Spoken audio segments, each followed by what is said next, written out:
All right, we got a little bit of Paul McCartney bringing us back from the break. It's a little bit different from the aerobic exercise music that we have on the other half.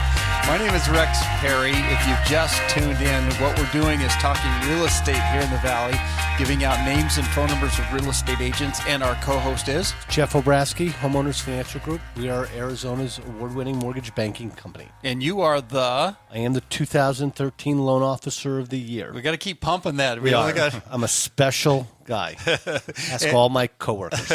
Excellent. Brian is our next guest. Introduce yourself, please. Brian Adamski, realtor with HomeSmart. I've been doing real estate business for just under a decade and have built my successful business through some very tough real estate years, and have done so well lately that HomeSmart invited me to be a part of their elite group. What tough real estate years? Yeah. Does anybody remember the crash that we just... 09 was a charm. Thank goodness we're all alive. But the 2010 decade has been pretty good so far. Knock on. So far, so good. far, this so good. decade. So tell us about some of the closings. First of all, you work with a lot of buyers. Tell us what you're seeing out there. Maybe tell us some stories of the closings you've had in the last few months.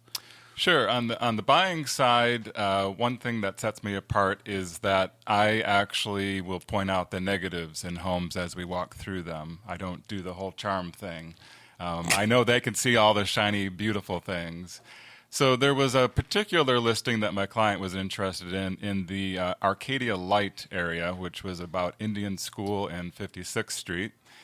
And it was only on the market for about 22 days at the time. It was list price of $714,000. We looked at it. It seemed a bit high to me from my limited knowledge of that specific little niche. So I did a lot of analysis, and I actually walked through the comps with my buyers, and I said, there's really no negatives on the house other than the price. Mm-hmm. What I did is I presented a very detailed analysis to the listing agent when I submitted the offer. We went through some negotiations, and we ended up getting that $714,000 house for $660,000, which is pretty uncommon to have that big of a jump in 22 days. Yeah. It really is. But you know what's cool about that is what Brian did, what appraisers do. Yeah. Okay, and the buyer and sellers out there, you have to understand there's something called a comparable market analysis, a true comparable market analysis. Yes. Not with houses that are listings that have been on the market for 4 months and are grossly overpriced, with comparable, similar houses that have sold within a recent amount of time that really are what are considered to be true comps. And what he did, and we talked about this the other day, he basically presented a pre-appraisal to the seller and said, look, we love your house, and we love to pay for it, and our clients are going to get financing, so understand that there's going to be an appraisal done, and this is what an appraiser is going to do. Yeah. And based upon these sales, this is where it's going to come in. And then you put the onus on the seller and the listing agent to come back to you and say, well, here's a better comp or two. I'm going to tell you from a lender's perspective, every time we have a property that comes in light, okay, I go to all the agents involved, especially the listing agent, and said, look, if you think the appraisal's not great, give me better comps. Mm-hmm. And I will go back and argue your point.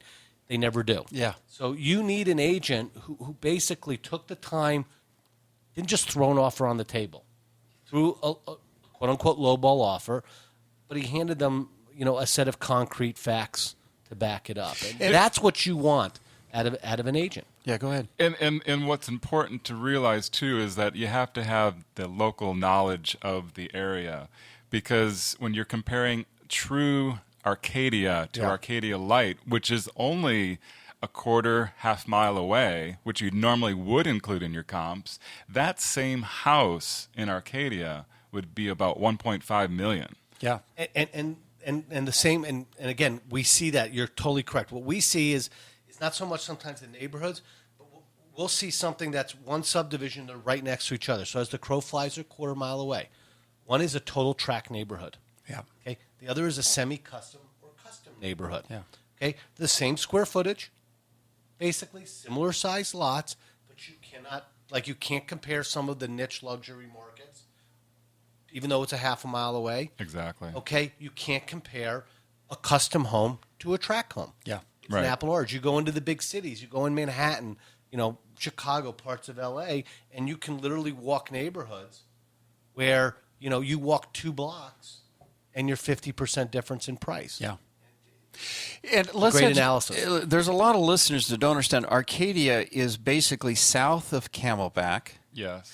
all the way to The canal. the canal. So there's a canal right in there, which is to the north of Indian School, isn't it? Yes. Okay, so anything kind of north of Indian School. And between 44th. It's loosey-goosey Yeah. as far as the exact east-west. boundaries. And that's the thing about Arcadia it's a is that challenge.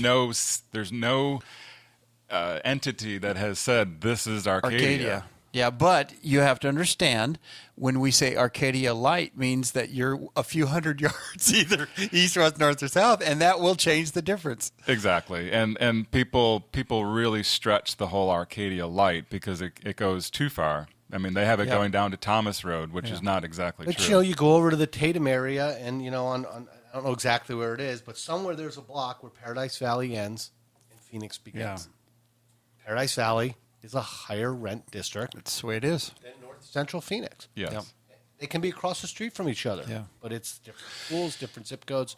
But these people got a Yeah. great value because they're close to downtown. Well, and most importantly, again, it's because Brian took the time to do the work and prove his case. And I can't tell you from a lender's side how refreshing it is. And that's all, we ask of agents is if you got something that you want us to fight for you on the lending side, just give us the facts. And Excellent. it's amazing what we can do with them. Great agent that does the research. Brian, how can people find you? Give us a phone number. 480-529-3122. My website is azbrian.com, BRIAN.